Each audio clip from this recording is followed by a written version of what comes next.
रहा कि इस कार्यक्रम में कोई जोश है। एक बार बलदेव दादा को भी लगना चाहिए कि इस मृत लोक में हमें आज भी याद कर रहे हैं, सैकड़ों वर्ष बाद याद कर रहे हैं। बोलिए दादा बलदेव महाराज की जय।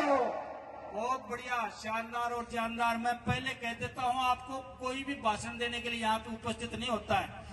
एक निश्चित रूप से मैंने पिछली बार भी कहा था कि आपके नेता बदलते रहेंगे। सूरजगढ़ से कोई कभी साड़ी में आ जाएगा और कभी कोट पैंट में आ जाएगा, ये कुर्ते पजामे वाला हमेशा आपके बीच में आएगा। ये मैंने पहले भी कहा था और आज भी कह रहा हूं, और मैं फिर कहता हूं, भाषण देने के लिए नहीं आऊं। मैं एक बार आपके बीच में आया था, शायद आप भूल चुके होगे, लेकिन मैं इंजीनियर धर्मपाल कभी जनता के बीच में वादा किया हुआ भूलता नहीं हूं। और मैंने कहा था कि अगर मैं विधायक बना तो पहली तनख्वाह दादा बलदेव के चरणों में अर्पित करूंगा। मैं वो तनख्वाह देने के लिए आपके बीच में आया हूं। मेरी पहली तनख्वाह देने के लिए आपके बीच में आया हूं, ना कोई नेता की हैसियत से आया हूं। काम लेना है तो श्रवण जी से लीजिए, काम लेना है तो आपके और प्रधान जी से लीजिए।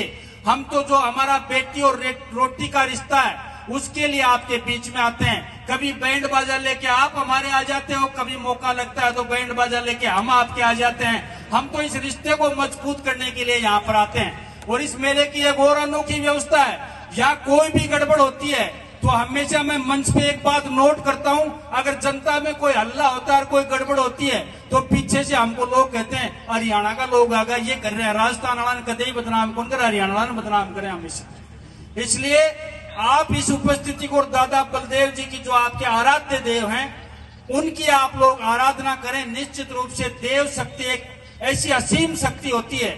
नौजवानों से भी कहना चाहता हूं कि आप लोगों में अगर आत्म बल कम है और संघर्ष बल कम है तो देवताओं की आराधना करना सीख लो। आपका आत्म बल भी बढ़ेगा, आपकी संघर्ष की क्षमता भी बढ़ेगी। और मेरे लिए तो बार बार जो भी उद्घोषक खड़ा हो उसने कहा 20 साल का संघर्ष, 20 साल का संघर्ष। तो जिसको नहीं पता है उसको भी पता लग गया कि ये 4 बार पहले हारा हुआ है, 5वीं बार जीत के आया। तो ये बात भूलने देते हैं तो भूलने नहीं देते मेरे भाई, मेरे शुभ चिंतक बैठे हैं ना पीछे। लेकिन भाई परिवार में उलझ के रह गए, आपका भी दोष नहीं है, हमारा भी दोष नहीं है, सारा दोष हमारा खुद का है।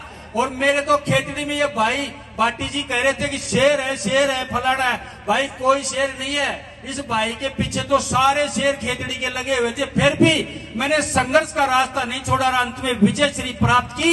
ये नौजवानों को कहना चाहता हूँ, नौजवानों से निवेदन करना चाहता हूं, जब भी मंच पर मौका मिलता है तो युवा साथियों, जिंदगी में कोई मौका आखिरी नहीं होता है। अपने इस बड़े भाई को अगर मानते हो और थोड़ा बहुत सम्मान देते हो तो जिंदगी में कोई मौका आखिरी नहीं होता है। जिंदगी मौके देते रहती है, अगर मौका नहीं देती है तो मौत मौका नहीं देती है, वरना जिंदगी में तो मौका मिलता है। एक बार असफलता के बाद में जो निराश होकर नौजवान बैठता है, मैं समझता हूं उसमें ऊर्जा की कमी है, शक्ति की कमी है, इच्छा शक्ति की कमी है। और जिंदगी में बहुत लंबी चौड़ी बात नहीं है, ना मैं विद्वान हूं, ना शास्त्री हूं, ना पंडित हूं, लेकिन इतना कह सकता हूं, एक वचन मेरा याद रखना, मान लो तो जीत है और ठान लो तो जीत है और मान लो तो हार है। जो हार नहीं मानता और ठान लेता उसकी जीत सुनिश्चित हो जाती है। यही जिंदगी का फलसफा, इसके आगे ज्यादा नहीं है। तो ठान लो जीत का कि मुझे काम करके रहना है। युवा साथियों, आपको संघर्ष करना है और लंबा आपको जीना है। जो 70 वर्ष का बुजुर्ग बैठा है उसको किसी को 5 साल जीना, किसी को 10 साल जीना है। जीवन में संघर्ष करना जो नौजवान सीखता है उसके सपने कभी अधूरे रहते हैं। और नौजवान साथियों, बड़े बूढ़ों की इज्जत करना सीख लो, माँ और बाप का सम्मान करना सीख लो, बहन बेटी का आदर सम्मान करना सीख लो। आपका पल्ला पकड़ने वाला दुनिया में कोई नहीं मिलेगा। क्यों सोचे कि मैं अधिकारी बन जाऊंगा, बड़ा पैसा कमा लूंगा या फिर बड़ा नेता बन जाऊंगा तो लोग मुझे सलाम करेंगे।